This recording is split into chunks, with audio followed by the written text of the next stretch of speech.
राज्यभरात धुलिवंदनाचा उत्साह बघायला मिळतोय। नागपुरात सुद्धा आबालवृद्धांकडून एकमेकांवर रंगांची उधळण केली जाते आणि होळी साजरी केली जाते। ची धूम जी आहे ती अगदी सकाळीपासून पाहायला मिळतं। आपण पाहतोय की या सार्वजनिक बगीच्यामध्ये जे आहे ते तरुण तरुणी एकत्रित येऊन जो आहे तो या धुळवडीचा उत्साह साजरा करतात। यावेळी कुठल्याही पाण्याचा अपव्यय न करता, कुठल्याही हानिकारक रासायनिक रंगाचा वापर न करता अगदी गुलालाच्या साह्याने जे आहे ते होळी साजरी करण्यावर जे आहे ते नागपूरकरांना भर दिलेला आहे। आणि हा आनंद साजरा करत असताना दुसऱ्यांना त्रास होणार नाही याची काळजी जी आहे ती घेतली जात असल्याचं आपल्याला नागपूरमध्ये पाहायला मिळतं। आपण यांच्याशी काही आहेत त्यांची संवाद साधण्याचा प्रयत्न करूया। मला सांगा, होळीचा हा सगळा आनंद कसा साजरा करता?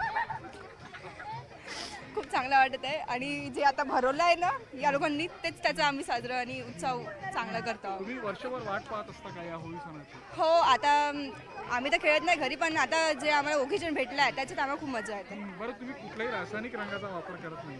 नाही, आम्ही ओरिजिनल कलर्स घेत आहोत, कारण पाणी बाहेर आम्ही घरून येतात जात असतो ना म्हणून। नक्कीच मला सांग, तुम्ही पाण्याचा वापर करत नाही आणि होळी देखील साजरी करता, काय संदेश देण्याचा प्रयत्न करता? पाणी जास्त वेस्ट नाही करायचं। गुलाल पण खूप सफिशियंट असते होळी खेळायसाठी।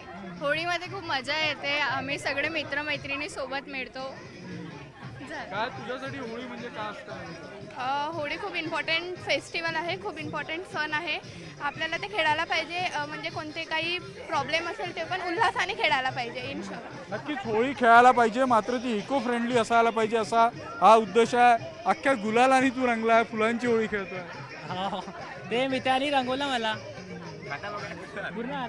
अच्छा, गुलाल और फूल दोनों से खेलते हैं मेरे से, तो उतना कुछ नहीं।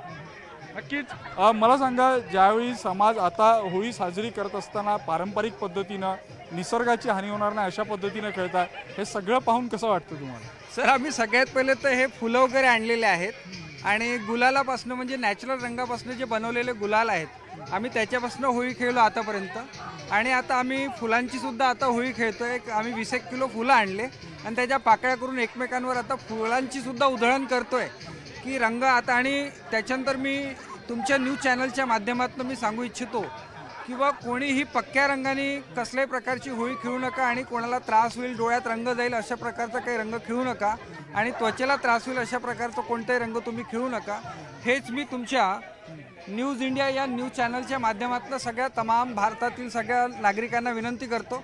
आणि आता आम्ही परत फुलं मागवलेली आहेत, सकाळपासून फुलांपासून तर खेळतोच आहे आम्ही आज, आणि आता दुपारपर्यंत आम्ही फुलांनी आता होळी खेळायचं असं ठरवलेलं आहे। आणि जो येतोय तो स्वतःसोबत फुलंच घेऊन येतोय आणि फुलांनी हे आम्ही होळी खेळतोय। सर, नक्कीच नागपूरमध्ये जे आहे ते आज सर्वत्र नागपूरमध्ये जिकडेही गेलं तिकडे अशाच पद्धतीनं या रंगांची उधळण जी आहे ती केली जात आहे। होळीचा उत्साह जो आहे तो शिगेला पोचलेला नागपूरमध्ये दिवसभर अशाच पद्धतीचं आयोजन जे आहे ते वेगवेगळ्या ठिकाणी असणार आहे। मात्र यंदाची स्थिती पाहताना पाण्याचा अपव्यय होणार नाही आणि रासायनिक रंगांमुळे स्किनला कुठली हानी होणार नाही या दृष्टीनं खबरदारी घेत जे आहे ते समजदारीनं नागपूरकर होळी साजरी करता असंच या निमित्तानं म्हणावं लागेल। व्हिडिओ जर्नलिस्ट प्रशांत मोहितेसह उदय तिमांडे, न्यूज 18 लोकमत, नागपूर।